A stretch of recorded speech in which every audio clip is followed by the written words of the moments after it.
Midden FM presents the Midden Chronicles.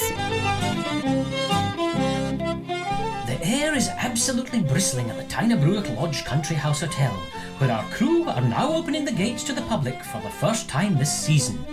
Not only that, but they have a special ceremony to perform in 2 days' time in the Italian Sunken Gardens. The captain's nerves are definitely on edge.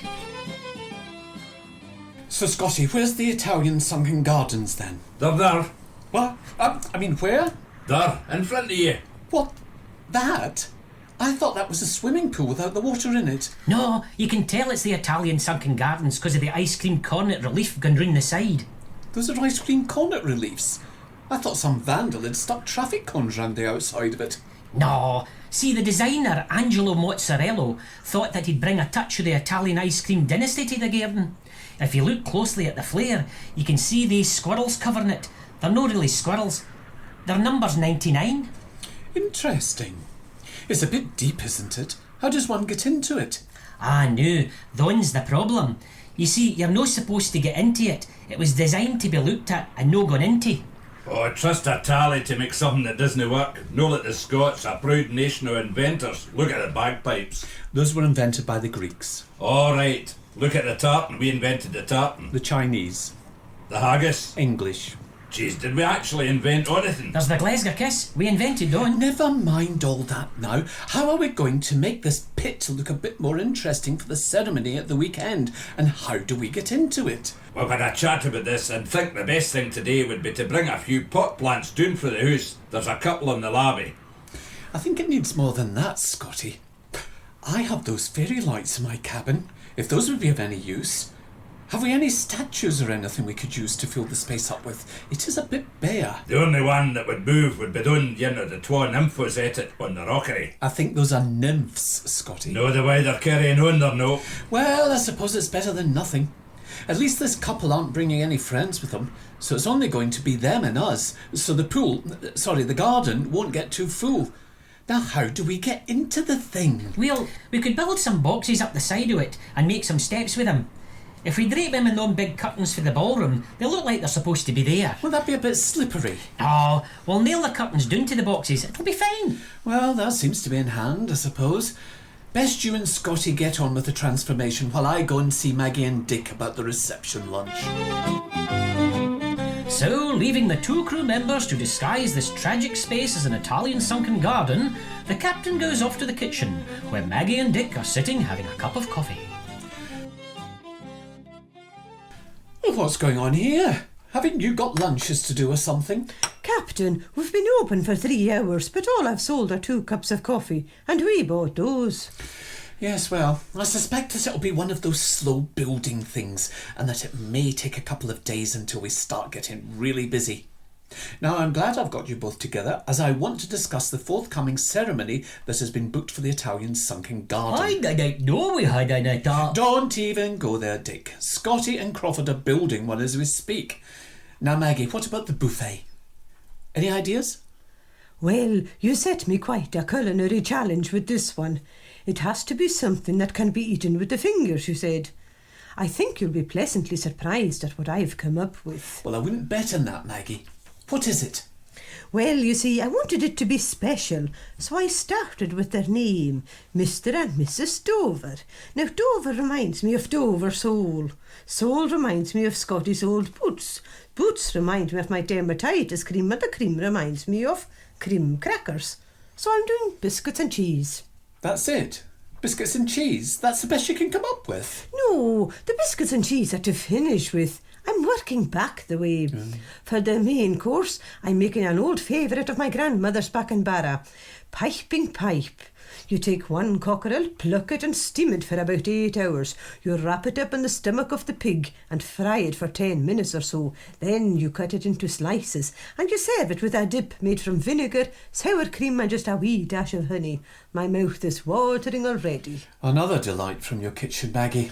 Can't wait. Yes, my old grandmother used to say the way to a man's heart is through a pig's stomach. Anyway, to start with, we're having my ova farta from the main menu, since these eggs won't last forever. And I'm setting the table. Did you want any crackers? Won't there be crackers for the cheese and biscuits? I wasn't thinking of them, no. Oh, please, could we have crackers? I love crackers. Okay, Dick. Yes, crackers for the cheese and biscuits. Now I have to go and make sure the Reverend has everything in hand for the ceremony. Oh, it's all go. Dear listener, do you think that Dick and the captain's idea of crackers are maybe not the same? Well, we'll find out. Meanwhile, the captain goes to the chapel to find Reverend Smallpiece deep in thought. Ah, Reverend, I thought I'd find you here. Oh, Captain, you startled me. I was deep in Congress with our Maker.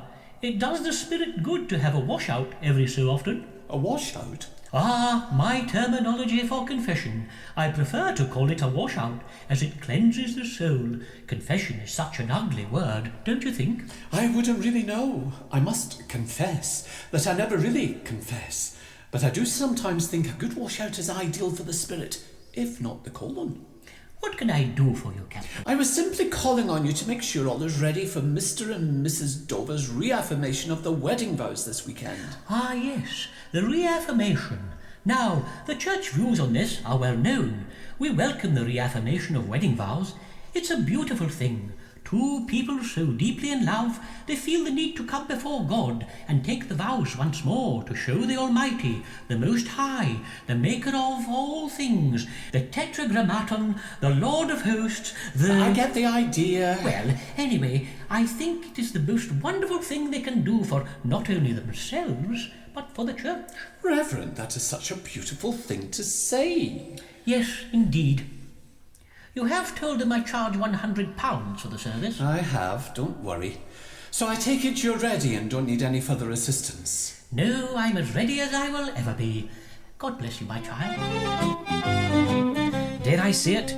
This all looks frighteningly organised. Could anything possibly go wrong? Well, this is the Glen Midden Chronicles after all. Never mind. It is now the evening before the ceremony, and Mr. and Mrs. Dover are about to arrive at the big house. Now everyone knows what they're doing. Yes, when the man and woman turn up, we bow and curtsy. No, Dick, that was ages ago when we greeted the Queen. This is only a common or garden couple who are paying through the nose to reaffirm their wedding vows at Tynerbruick Lodge Country House Hotel. We smile and welcome them. Well, I don't see why I should be smiling. Aye, why's that then? Take too much out of you. No, it's just that I expect extra to smile. It's not in my nature. I am told I have the look of the Mona Lisa about me. Oh, I dinna ken about doing, but you've definitely got the look of sandblasted tomato about you. And would you like to peel me and devour me with your big manly mouth? Oh, Captain, you're going to have to excuse me. I feel sick. You stay where you are. Maggie and everyone else, remember, these people are paying, so smile. Welcome Mr. and Mrs. Dover to Tynerbruick Lodge Country House Hotel. We hope your stay will be an enjoyable one. Are you going to tell me why you've dragged me to the cesspit of the north? My dear, calm down. All will be revealed soon. Captain, thank you for your welcome. I'm Mr. Dover, Ben Dover, and this is my wife, Eileen. Oh, jeez, oh, Ben Dover and Eileen Dover. What next? Oh, they a son called Skip. Shush, Scotty. It's bad enough having a name like that without you pointing it out. I take it from your wife's comments that she has no idea why she's here. No, she doesn't. And if you want to talk to me, then talk to me. No my excuse for a husband. She's had a long journey. Maybe we should retire to her room, and once I've settled her down, I'll come and find you to talk over the details for tomorrow. That's maybe a good idea. Scotty, could you please show Mr. and Mrs. Dover to the room? Aye, nae bother. This way. After you. You get your hands off me, you big glaikit-looking paddock. Here now, I will not stand for you calling my big Scotty names like that.